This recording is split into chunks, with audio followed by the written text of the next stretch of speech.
El principio del espejo. Encontrando al Padre de Jesús en la Torá.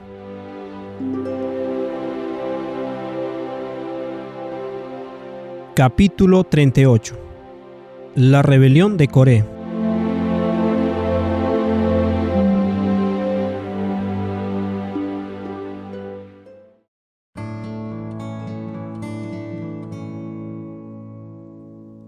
Los israelitas deambularían un año en el desierto por cada día que los espías habían empleado almacenando su incredulidad. Esta medida no es arbitraria de parte de Dios, sino que refleja la venganza que los israelitas creen que existe en Dios. Como declaró Jesús, con la medida con que medís os será medido, en Mateo 7:2. Ahora, Números 14:34 dice: conforme al número de los días, de los 40 días en que reconociste la tierra, llevaréis vuestras iniquidades 40 años, un año por cada día, y conoceréis mi razón por anular mi promesa. El Señor les habla de la anulación de sus promesas. Todos aquellos de 20 años de edad y mayores comenzarían a morir, comenzando por los más culpables. Esto es juicio de acuerdo a cómo juzgaron, directamente conectado con la edad a la cual un hombre se convertía en un soldado habilitado para matar, según Números 1:3. Es un cumplimiento de las palabras de Noé que Dios requeriría la vida de un hombre que derramara la vida de otro hombre, Génesis 9:6. Todos aquellos mayores de 20 habían estado involucrados en matar a otros. Matar a otros es destruirse a uno mismo, porque la culpa de matar a otro hijo de Dios pesa en el alma. Los 10 espías que habían instigado este desastre estaban completamente desprotegidos. Dios mandó a sus ángeles a que ya no protejan a aquellos que persistentemente rehúsan creer en Él. Dice Números 14:36 al 38. Entonces los 10 hombres que Moisés envió a explorar la tierra, que por sus malos informes incitaron la rebelión contra el Señor, fueron heridos de muerte por una plaga delante del Señor. De los 12 que exploraron la tierra, solo Josué y Caleb siguieron vivos.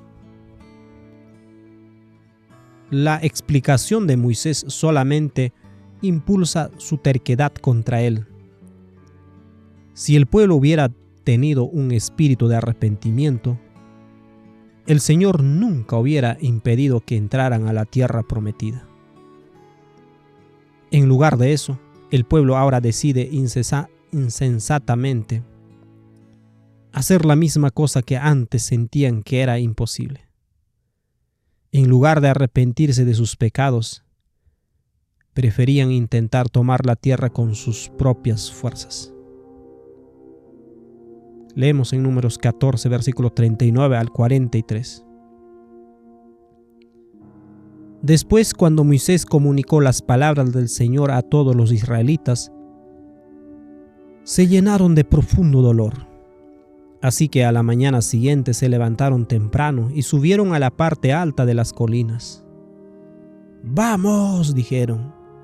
«Reconocemos que hemos pecado, pero ahora estamos listos para entrar a la tierra que el Señor nos prometió».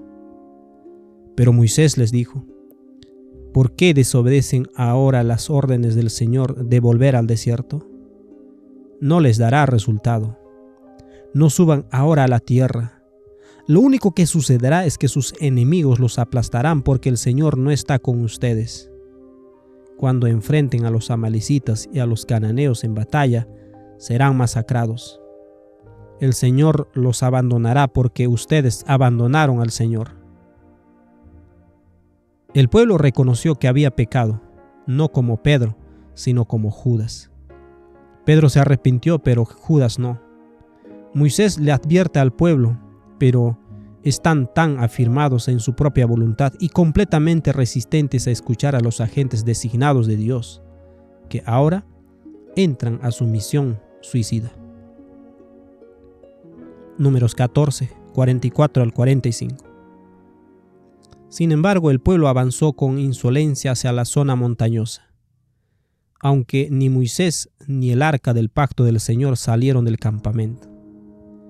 Entonces los amalecitas y los cananeos que vivían en las montañas descendieron, los atacaron y los vencieron, haciéndolos huir hasta Jorma. La asentada insubordinación del pueblo deja a Dios sin más opción de instruir a aquellos de 19 años y menores, aquellos que sobrevivirán la marcha de 40 años en el desierto. Dice Números 15, 1 al 2. Entonces el Señor le dijo a Moisés: da las siguientes instrucciones al pueblo de Israel cuando finalmente se establezcan en la tierra que les doy. Estas instrucciones concernientes a los sacrificios y ofrendas proveen seguridad que la siguiente generación de israelitas ciertamente entrará en la tierra prometida. Aquellos destinados a morir en el desierto naturalmente continúan rebelándose. Satanás los seduce a tramar derribar el gobierno establecido por Dios. Satanás mueve a Coré el levita con Datán y Abirán, ambos rubenitas, para planear un motín en contra de Moisés y Aarón y guiar al pueblo de regreso a Egipto. Dice Números 16, versículo 1 al 3. Cierto día, Coré, hijo de Ishar, quien era descendiente de Coat, hijo de Leví, conspiró con Datán y Abirán, hijos de Eliab, junto con On, hijo de Pelet, de la tribu de Rubén. Ellos provocaron una rebelión contra Moisés junto con otros 250 jefes de la comunidad, quienes eran miembros prominentes de la asamblea. Todos se unieron contra Moisés y Aarón y les dijeron: ustedes han ido demasiado lejos. El Señor santificó a la comunidad entera de Israel y Él está con todos nosotros. ¿Qué derecho tienen ustedes para actuar como si fueran superiores al resto del pueblo del Señor? Claudio Josefo añade un poco más de detalle. En su libro Antigüedad de los Judíos, libro 4, capítulo 2, página 2. Coré, un hebreo de importancia tanto por su familia como por sus riquezas, y que también sabía hablar muy bien y persuadir al pueblo con sus discursos, vio que Moisés revestía una dignidad excesivamente grande. Disgustado por eso e envidioso, era de la misma tribu de Moisés y pariente de él. Se sintió particularmente ofendido porque pensó que a él le correspondía con más derecho aquel puesto de honor, por las grandes riquezas que poseía y porque no era inferior a Moisés por su nacimiento. ¿Por qué razón?, añadió, ¿acordó Moisés el sacerdocio a Aarón y a sus hijos? Si Dios determinó conceder ese honor a un hombre de la tribu de Leví, yo soy más digno de obtenerlo que él, siendo igual a Moisés por mi familia y superior a él en riquezas y en edad. Y si Dios acordó concederlo a la tribu mayor, le correspondería con más justicia a la tribu de Rubén, y lo recibirían Datán, Abirán y Falaes, porque son los más ancianos de la tribu y poderosos además por sus grandes riquezas. Del mismo modo que Satanás se sintió agraviado de que Dios pondría a su hijo como rey y sacerdote sobre ellos, Coré estaba ofendido de que Moisés designara a su propio hermano en la posición de sumo sacerdote. Sigue diciendo Antigüedad de los Judíos, libro 4, capítulo 2, página 3. Tumultuosamente alzaron una grita frente al tabernáculo de Dios,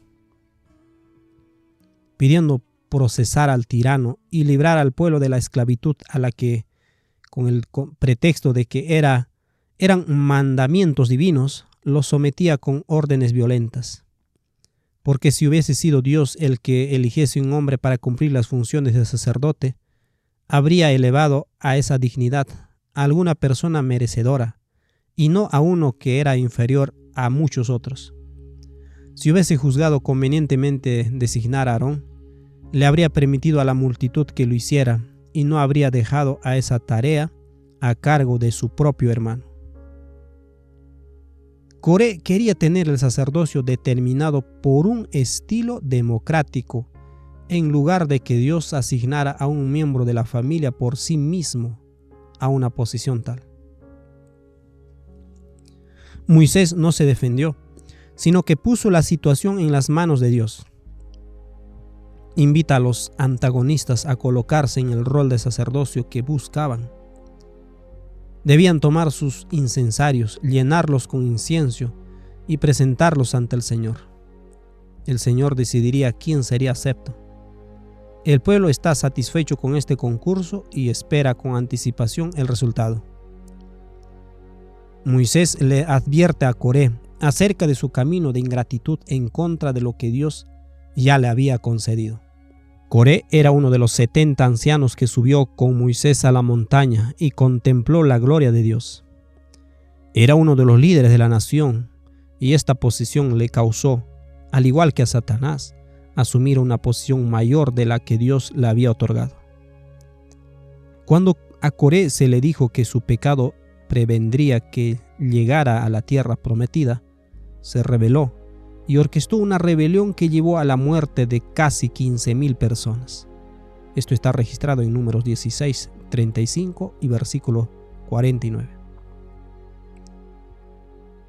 Cuando a Moisés se le indicó que no entraría a la tierra prometida a causa de su pecado, fielmente se sometió a la sentencia sin murmurar.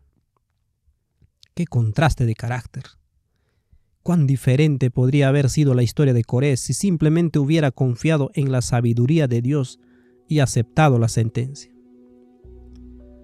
Durante su vagar por el desierto, los israelitas tuvieron abundante tiempo para arrepentirse, para ver la maldad de sus corazones y ser salvos. Cuando Moisés habló con Datán y Abirán, ellos derramaron sus acusaciones contra él. Sus quejas estaban enfocados en bienes inmuebles y prosperidad. Leemos en Números 16, del 12 al 14. Luego Moisés mandó a llamar a Datán y Abirán, los hijos de Eliab, pero ellos respondieron: rehusamos presentarnos ante ti. ¿No te basta que nos sacaste de Egipto, una tierra donde fluyen la leche y la miel, para matarnos aquí en el desierto y que además ahora nos trates como a tus súbditos?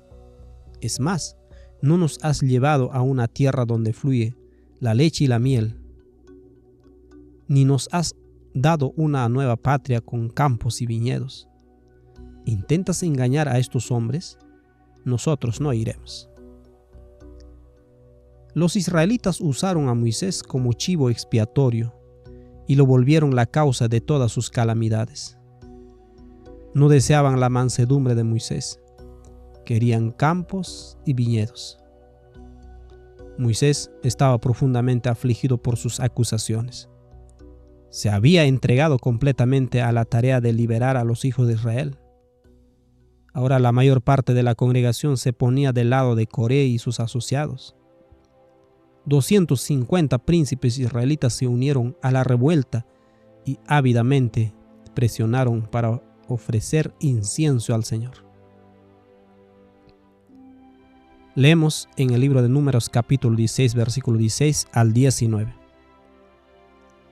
Y Moisés le dijo a Coré: tú y tus seguidores deberán venir aquí mañana y presentarse ante el Señor.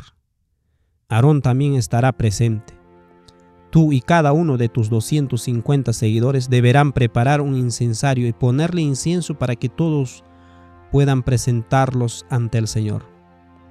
Aarón también llevará el suyo. Así que cada hombre preparó un recipiente para quemar incienso, lo incendió y le puso incienso. Después se presentaron a la entrada del tabernáculo con Moisés y Aarón. Mientras tanto, Coré había incitado a toda la comunidad contra Moisés y Aarón, y todos se reunieron a la entrada del tabernáculo. Entonces la gloriosa presencia del Señor se apareció ante toda la comunidad. Coré ha guiado a casi toda la multitud en rebelión contra Dios. La brecha creada en este evento debió haber permitido a Satanás tener completo acceso a todo el campamento. Sin la mediación de Jesús, mirando el velo, leemos el acto de Dios del siguiente modo. Número 16:21. Aléjense de todas estas personas para que pueda destruirlas en el acto. Al mirar a través del lente de la vida de Cristo, se lee el del siguiente modo. Mateo 23:37 al 39. Oh Jerusalén, Jerusalén, la ciudad que mata a los profetas y apedrea a los mensajeros de Dios. Cuántas veces quise juntar a tus hijos como la gallina protege a sus pollitos debajo de sus alas, pero no me dejaste. Y ahora mira, tu casa está abandonada y desolada. Pues te digo lo siguiente, no volverás a verme hasta que digas, bendiciones al que viene en el nombre del Señor. La envidia de Caifás y los otros líderes judíos contra Cristo, guiando a sus deseos de asesinarlo, abrió una brecha en toda la comunidad. La declaración de Cristo de que su casa quedaría desolada abrió el camino para que Satanás destruyese a Israel, culminando en la destrucción de Jerusalén 40 años más tarde. La envidia asesina de Coré y los otros líderes de Israel en contra de Moisés abrió una brecha en toda la comunidad. La declaración de Dios de que los consumiría en un momento abrió el camino para que Satanás destruyera a Israel, culminando en la destrucción de toda la población adulta. Como Jesús habló con lágrimas en sus ojos a los líderes judíos, así Moisés habló con lágrimas en sus ojos a Coré y sus asociados. Josefo dice en su libro Antigüedad de los Judíos, libro 4, capítulo 3, página 3. Después que Moisés dijera estas palabras, con lágrimas en los ojos, estremeciéndose de pronto la tierra, ocasionando una agitación semejante a la que produce el viento en las olas del mar. Del mismo modo que el liderazgo israelita fue tragado y la nación pereció durante los siguientes 40 años, así aquellos que mataron a Cristo resultaron abrumados por la predicación del evangelio que llevó a la muerte de la nación 40 años más tarde. Pero necesitamos examinar más cuidadosamente lo que Dios quiere decir cuando declara, instantáneamente los destruiré o los consumiré. La misma secuencia ocurre en el incidente del becerro de oro, en los límites de Canaán y en la rebelión de Coré. Tenemos que repasar nuestros pasos de regreso a la corte de Faraón, donde la vara de Moisés se transformó en una serpiente y se tragó a las serpientes de los magos para comenzar a armar las piezas correctamente, con el propósito de remover el velo sobre la rebelión de Coré.